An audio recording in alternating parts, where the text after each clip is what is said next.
Do you love dive watches but you're unsure of where to start? Let's take a look at 5 great options under $500. Now, as you know, prices can change and adjust in line with the market, inflation and demand for watches and so on. At this time of filming this video, all of these watches I've been able to find under $500. Okay, so first off we have the Zelos Swordfish. Now, Zelos was founded in 2014 and since then they've been able to create quite some interesting watches and really good quality build watches for the price point. It's one of those brands that in my opinion deserves more attention than it gets, and that's because they have such a wide variety of watches that seem to keep up to a high build standard. The Zelos Swordfish comes in at around $400 to $500 depending on which model you go for. The Swordfish is a solid looking dive watch with a 40mm diameter and a 46mm lug to lug. It has a 12mm thickness and is fully 316L stainless steel. The movement in this watch is a custom Seiko NH35 movement. Now, it's not the most accurate movement in the world, but this is a good movement for the price point and it will be reliable for you. The glass is a sapphire crystal and it has an inner AR coating, which is also a nice touch.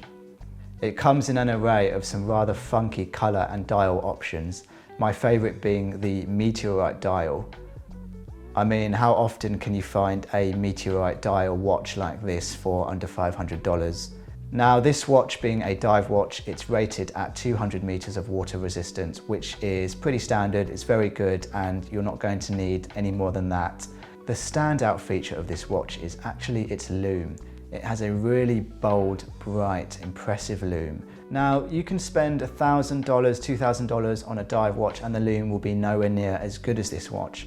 And it does make me think, how are you doing that, Zelos?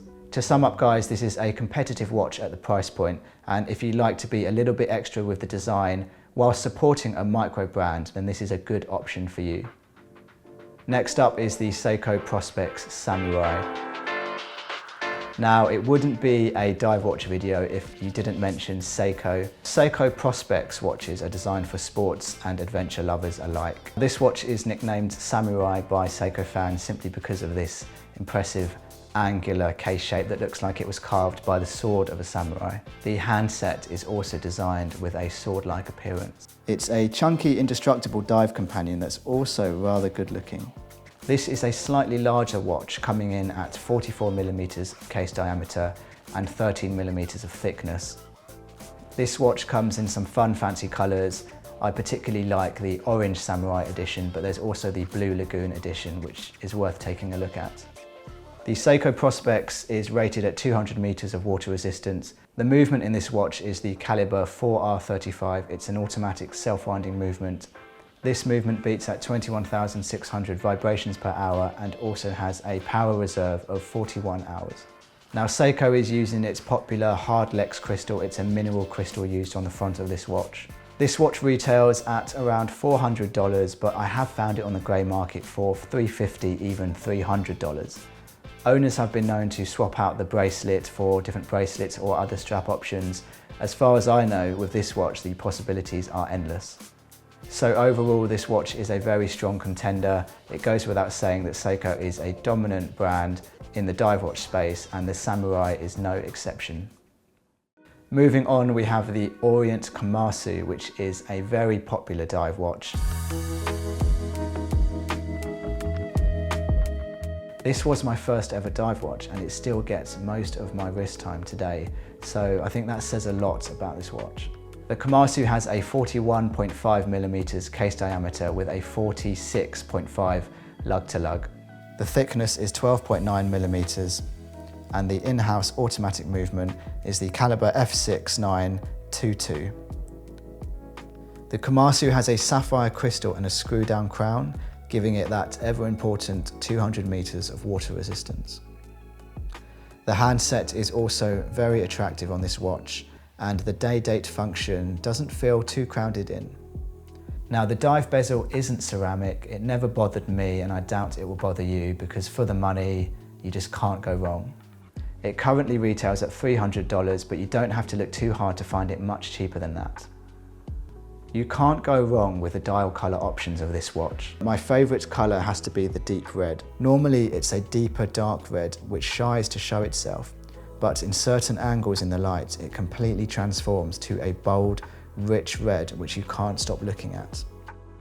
My only gripe with this watch, if I had to choose one, would be the stock bracelet that it comes with. It's not the best and feels a little bit cheaper compared to the rest of the watch, so you may want to upgrade to a good quality Jubilee or just something a bit sturdier. Summing up the Orient Kamasu, it's difficult to say anything bad about this watch. It's a very strong, cheap dive watch option that catches people's eyes. All you need to do is probably upgrade that bracelet and you're good to go. It's really important for me to include quartz watches on this channel. So next up we have the Tissot Seastar 1000. Now Tissot are a brand that sometimes gets mixed reactions in the watch community. While I think they're rather good, it can be said that their lineup isn't as consistent as other brands. With the Seastar 1000, however, what you get for the money really is very good. This watch has a quartz movement inside, so it is much thinner, coming in at 10mm. The diameter is 40mm and the lug-to-lug is 46mm. This watch has a stainless steel case and the glass is a sapphire crystal with anti-reflective coating. You get a high level of finishing on the case and the bracelet. It's called the 1000 because it stands for 1000 feet of water resistance, which, as you know, comes in at 300 meters. Not that you'll need that, however, it's a nice touch where other watches at this price point sometimes can't meet that. Now there are a few options for this watch. The first being a black dial with a black bezel insert, a black dial with gold coloured trimmings, and finally the blue version with a blue bezel insert, which is probably my favourite option. On the dial you've got fence post style hands, and the counterbalance of the second hand is actually a T, which I think is a nice touch. The Seastar 1000 is a good option for someone who isn't too fussed about having an automatic movement in there, but really likes to have that high level of finishing. For our final watch we have the Citizen Promaster automatic diver. This is a $400 watch with a 44mm case diameter. The thickness is 12.8mm and the lug-to-lug is 50mm. This watch has 200 meters of water resistance and a sapphire crystal. This is a automatic Miyota 8204 movement with 40 hours of power reserve.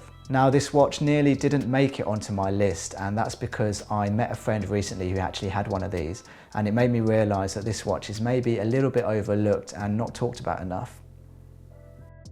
It's nicknamed the Fugu for that pufferfish logo on the back. It comes in a variety of interesting colour choices, my favourite being the deep green dial and bezel option. The bezel has a slightly different grip option than your average dive watch, which makes it fun to use and gives it that different feel. Now don't be put off by the 44mm case diameter. This watch has quite a round design, so it wears a lot smaller than that 44mm size. The dial comes in some simple colour options, but the standout piece of this watch has to be the chunky hour and minute hands, along with the applied indices. The 12 o'clock being particularly chunky. I want to say it's shaped like a transformer head. That's all I can see anyway. The Promaster automatic diver is a watch that has really grown on me quite quickly, and again I think it's a very strong option. The case size feels large, but it does wear slightly smaller, so bear that in mind. So that's it guys, you've got 5 strong dive watch options there under $500. Please comment below and let me know what you think, and if you own any of these watches, let me know what your experience has been like.